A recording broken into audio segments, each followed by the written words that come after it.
Willkommen, bienvenue, and welcome back to Crash Landing with Light. And as you can see, I got myself a storage situation.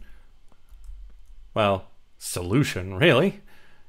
This covers pretty much all of the random miscellaneous things that I get from sifting the dust, gravel, and sand. The ore, dusts, and sands are in here. I had an idea for how to convert all of it to dust, but it isn't working quite right. If you come back here, I've got pulverizers aplenty. I've got 8 of them back here. 3 of them are used to make dust, 2 of them to make sand, and 1 to make gravel. That gets sent over here to be sifted. And then I've got 2 extra ones that take the ore gravel and pulverize it down into ore sand, and the sand down into dust. But I need more of these to keep up with the system, because this sifts things surprisingly fast, even with just 3 of these sieves, and the pulverizers I have just can't keep up. They can either keep up with the things that are produced, or they can keep up with the needs of production to keep the thing running, but not both.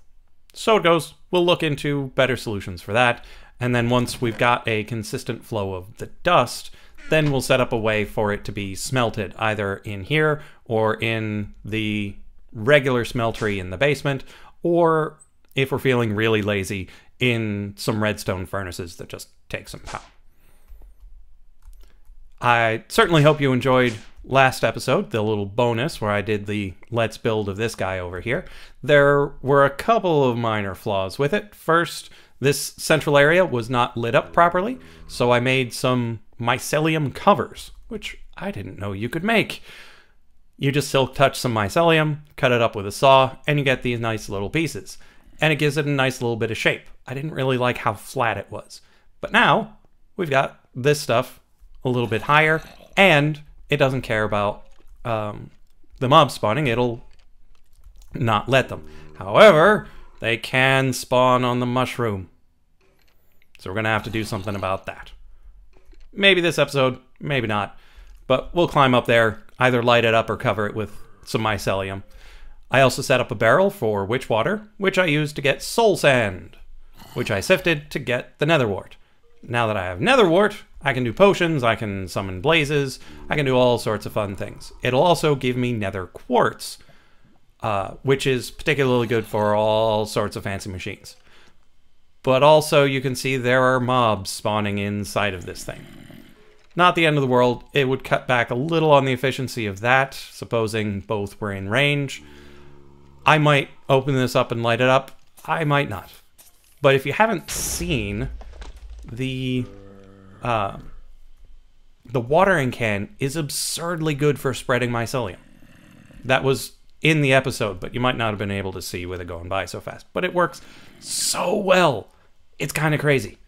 It's okay for every other use it has. For speeding up the growth of crops and whatnot, it's okay. But for spreading mycelium, and I assume spreading grass, it's amazing. But we need to get some things done. Because last episode, it was just building. Now let's do some quests and slaughter and genocide type things. So, we want to make an angry doll, which has all sorts of angry ingredients and a doll. The doll, diamonds or emeralds, and this porcelain clay, which you might remember from the Crucible. Boink. There we go. We've got ourselves a precious doll. And then when you mix it with things that are angry, it makes an angry doll. You chuck that into a barrel full of lava, and you get yourself a blaze in a relatively, controllable space. Yes, I could go to the city, and I could fight a blaze there. Or I could die a horrible death. I don't want to take that chance. At least not yet.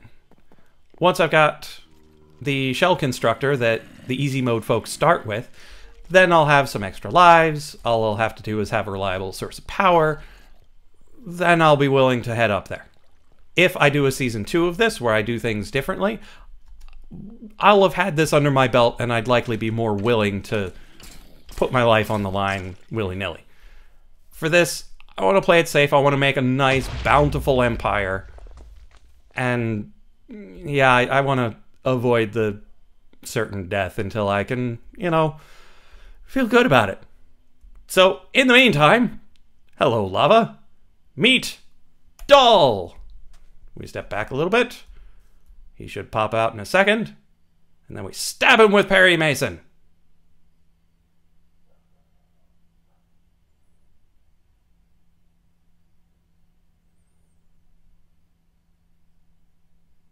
It's gonna make me jump, isn't it?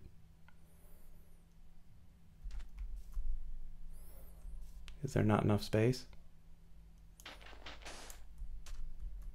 Oh, it takes time. It's like the slime buckets making slimes. It takes a little bit. Preparing. So you could probably automate this some way or other, because it doesn't look like it. Well, we'll see if it consumes the lava. Hello, Blaze. Time to die. Oh, he's flying away. Probably should have brought a gun and a barrel of water.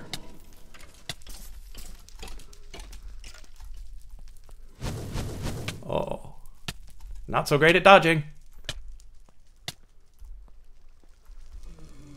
Oh, and I've got heat stroke.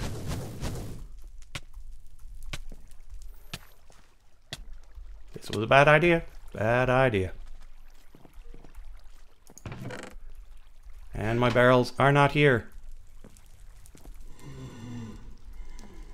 Well, that could have gone better.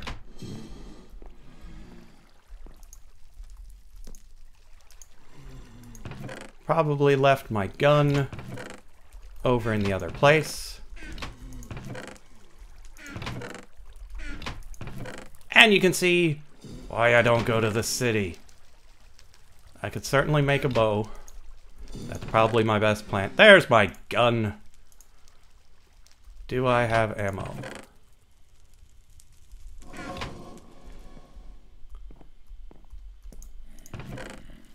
Well, I can certainly make ammo.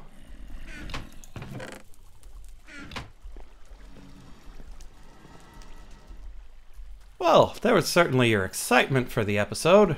Can't get into that chest because it's covered.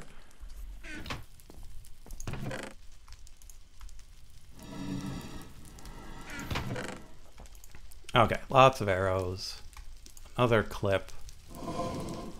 Where's my gunpowder? There's my gunpowder.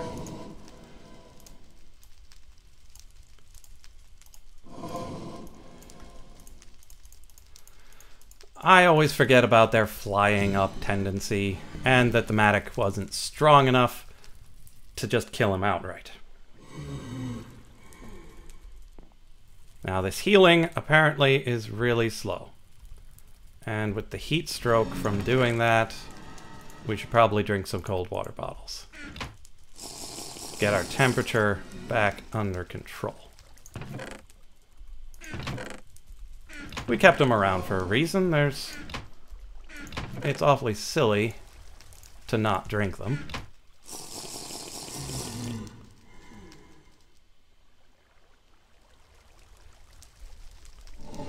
Still heat stroking.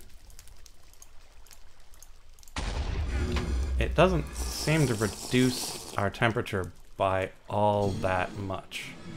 But the number is finally going down.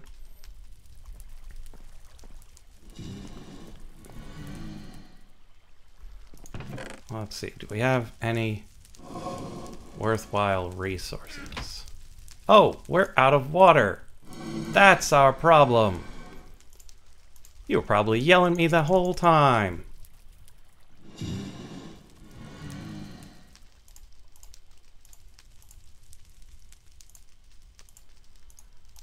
Okay, regain composure.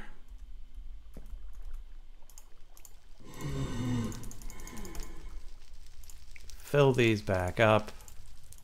Regulate our temperature and hope he doesn't despawn. I don't think he will. And we could sneak up there and shoot him when he's not looking. Or when he is. I'm not sure he cares when he gets shot. Okay.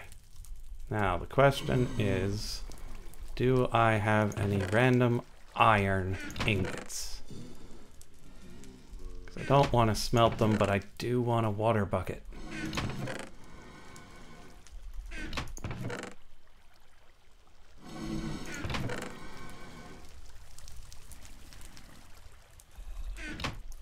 Pyrotheum is not a good idea. In this case, we are not going to fight fire with fire.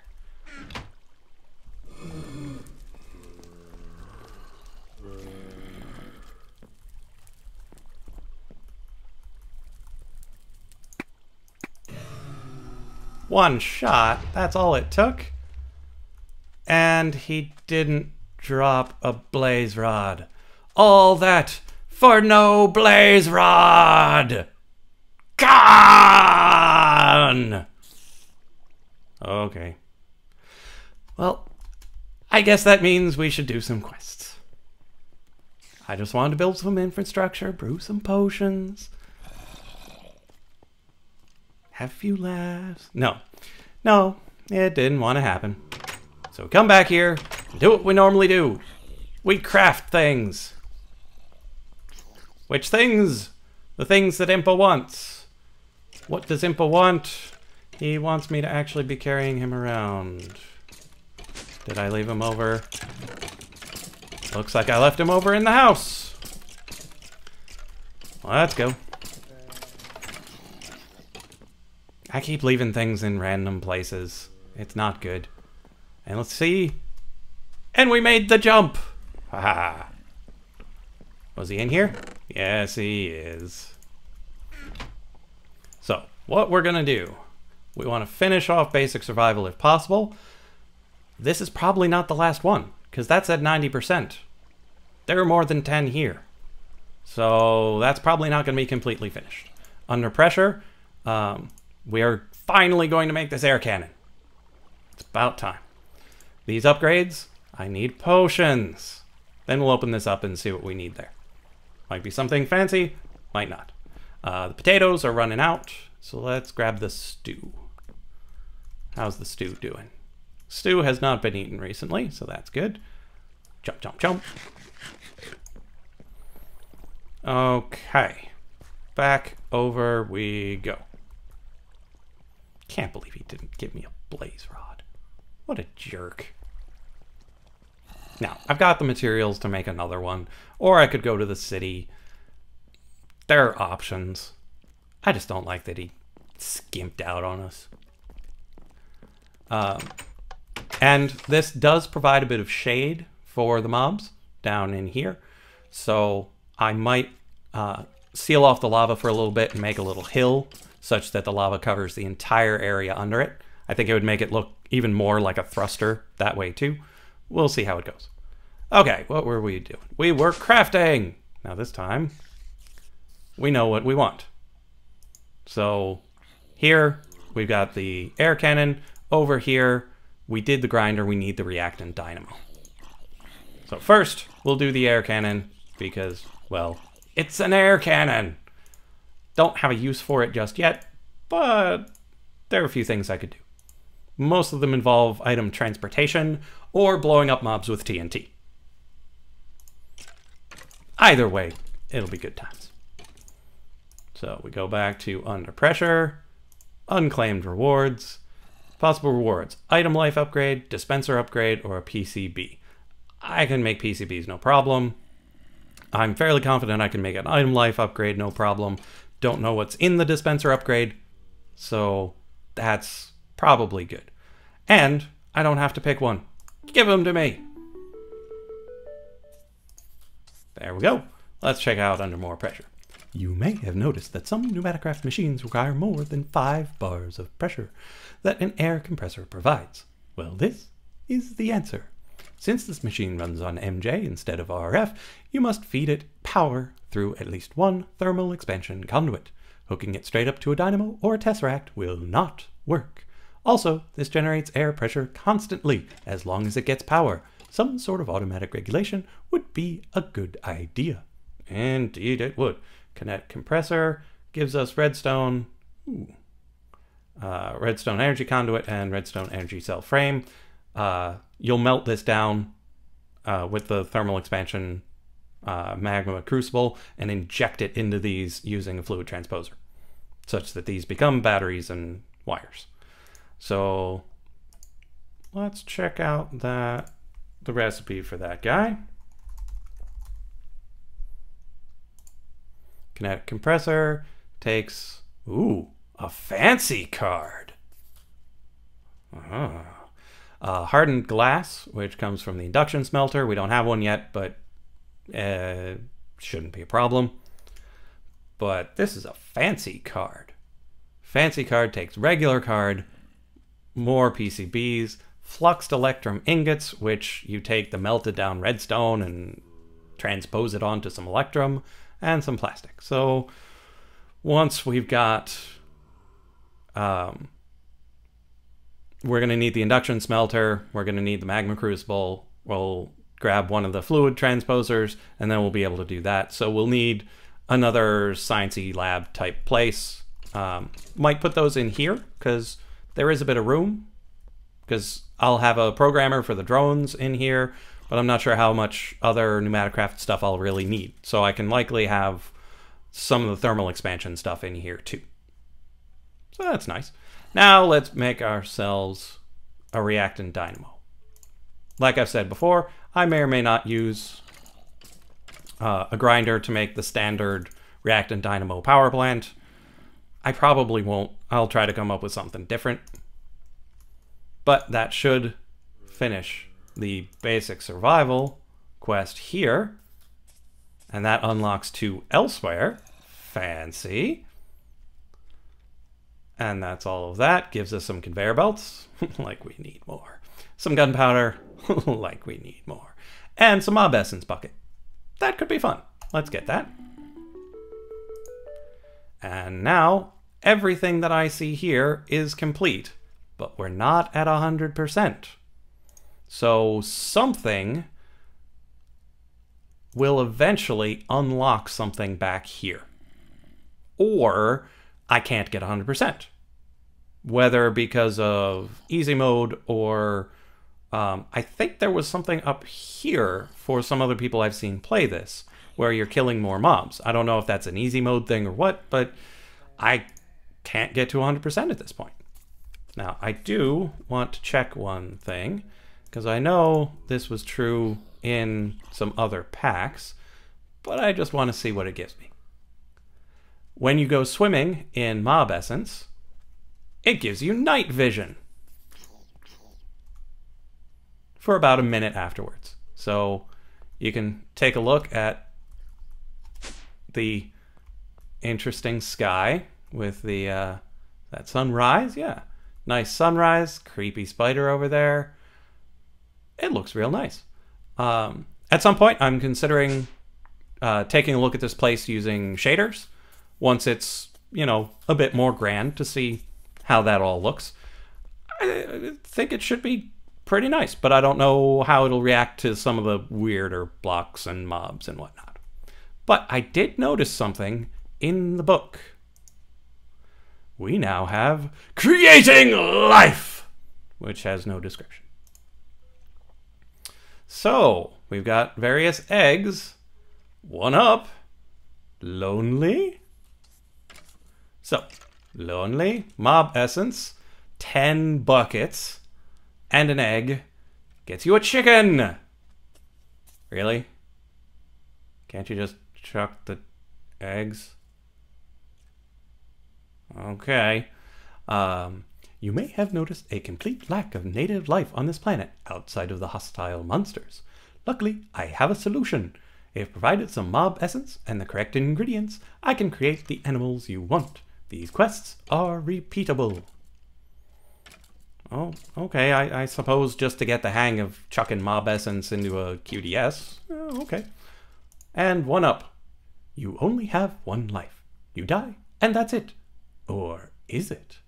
With a bit of work and some effort, you can give yourself a second chance if the worst happens. Or even a 3rd. Or 4th. Note, important, important, important! Due to an interaction between Sync and Enviromine, you must Must save and exit your game directly after you sink to a shell. Otherwise, EnviroMine loses track of your temperature and heat. Failing to do so could lead to bad things happening. Again, a save and exit and then coming right back in fixes the problem. I will not be responsible for any negative consequences if you ignore this warning. Yes, I know the item is invisible. It is a shell constructor. HQM does this for some items. A shell constructor is your first step to life after death. It will require you to sacrifice some of your precious water to get the raw materials for its construction, but the end result is worth it. Once built, it will need power to function. It will also need a sample of your DNA. Right-click with an empty hand will do the trick. Be careful though, this will hurt a little. Now, I was planning on making one of these anyway. Impa spoiling my surprise. Oh well. But yes, it was in my plan to make one of these sooner rather than later. Now that I know it needs some mob essence, I'm gonna have to set up the grinder and start grinding up some mobs. Easy peasy, I've got a mob trap like you wouldn't believe. I also have another idea for another farm. Depending on the rates I get in testing, I might put the grinder on that and collect the mob essence there. I'll have to check the rates. Heck, I might put it in both places, because the one over there will generate tons of gunpowder, so I'll be able to use the reactant dynamo to power itself. So it'll be a nice self-contained thing, never needs any external power, it'll just run forever. So I might do it over there and build the other farm. That one will be interesting, we'll see how it goes. Don't know why that guy has his arm in there, but that's all the time I've got for today. I guess I'll have to kill some more blaze somewhere else, or if I set up the shell constructor, I'll just go to the city. If I've got an extra life, there's no reason to fear dying except losing my stuff. Might as well not take anything I'll miss if I lose it. Make a new sword, make some extra armor, head on out. Might build a road. Why am I pointing that way? The city's over here! That would be embarrassing. But, like I said, it's all the time I've got for today, so I will see you in the next episode of Crash Landing with Light.